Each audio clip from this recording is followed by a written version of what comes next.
Yo, what's good, people? It's your boy the Kryptonian saying, bringing you a review for One Piece chapter 296, and really looks like Luffy's gonna have to make good on his promise to Nami that he would protect her life no matter what, because as Nami and Luffy are riding the waiver at top speed, which Nami surprisingly has not accelerated to top speed yet, and she warns him, hey, I might not be able to control this thing. Enel fires off one of those lightning bolts and says he's just going to break apart the upper yard piece by piece. So Luffy's going to make good on his word, man. So very interesting to end the chapter in that way. I wanted to touch on that first before I got into the chapter itself, because this was another chapter where flashbacks. It's kind of like what I tell people when it comes to like the flashbacks that take place in Naruto. You have to read the flashbacks because the authors definitely make reference back to them in the chapters to come, or if you watch the anime in the episodes to come. You know, I feel like a lot of people can get impatient and kind of skip forward, but stuff like this is where you have to go back and appreciate what's taking place, because as soon as Wyper hears that Luffy's whole reason for ringing the bell is because the descendants of Mont Black, Nola and Mont Black, his descendants are searching for the bell and they're the only ones who believe, he immediately goes from what right do they have to ringing the bell to just being dead set on finishing the job that Zoro started. Because Zoro, at the beginning of the chapter, he manages to cut through half of the giant jack stalk before he gets struck by a lightning bolt, which again speaks to his durability, but also to his strength now, because he cut through half of it. So that says a lot about Zoro. I think Zoro isn't Mountain Buster yet, but the fact he can cut through something that dense definitely means that he's well on his way. So good to see some idea for the power scale at this point. Now, another thing that I see in this is Usopp's just like, it's up to me to bail out the crew again, Captain Usopp. And you know, when Usopp is telling these stories to Kaya, you know, you're gonna have like a pipe in his mouth. It's like, girl, you ain't gonna believe this.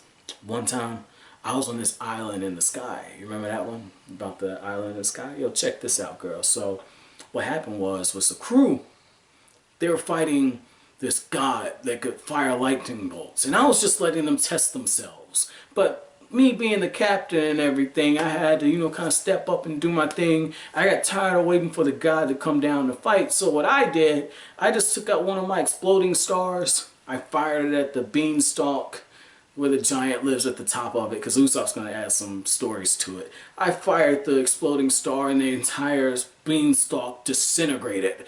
Like, you know, Usopp's just going to stretch the truth, man. And this is the beautiful thing about it, right? Like, Usopp's firing the stars does nothing to it. Wyper, after having his own miniature flashback, uses the reject dial yet again, and knowing that it could put his life in danger, manages to finish off the remaining half of that beanstalk. So I was kind of right before when I said that, you know, Zoro would get some help from Wyper. So just seeing that part, really beautiful, because they're laying it all on the line at this point. And it's almost like Oda had that happen just so when Luffy rings the bell, it's a decent payoff, because there's a bit of there's a bit of payoff for that, okay? Because there's been some build up towards it. Now, another thing I thought was interesting is we see the statue of Kalgar, and if I'm not mistaken, the eyes are moving this way.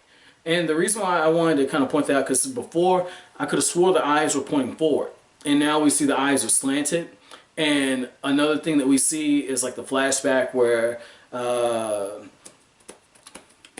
Nola, you know, they're telling Nola that they're going to go ring the bell again. And it's Seto and it's Kalgar, and it's interesting because I'm starting to wonder, was there actually some truth to this whole thing that the spirits can find their ways back? No, we're going to see some crazy shit, because the reason I say we're going to see some crazy shit is, and I don't know if this is because I'm working on a Naruto video right now explaining how Obito was able to give Kakashi his chakra, and, you know, what if that didn't happen? But the thing that we get in that is there's an explanation that even though somebody's dead, chakra is something that transcends the different planes between the living and the dead. And I'm wondering if it's going to be something similar like this, to where Kalgar, a spirit, momentarily reanimates like that statue or his body or something. Like, I wonder if there's going to be something with Kalgar towards the end of this fight. Just kind of something I'm keeping my eye on.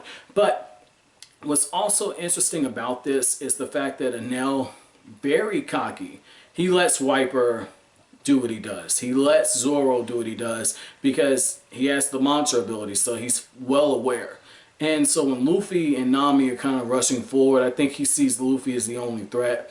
And that's why he's just like, look, my lightning bolts are going to zap your ass, bug zapper. And he even is so full of himself that he says that my kingdom come would have finished them off anyway. Why are they so eager to die? This was a really good chapter. In fact, it's very fitting that this chapter is filled with so much tension, because as a reader, you get tension when you look at Ace's cover story, because Ace single-handedly jumped into the flames, saved the top secret information, probably because there's information on Blackbeard in that, or at least he thinks, but he's on fire and he's saving the people on the ship.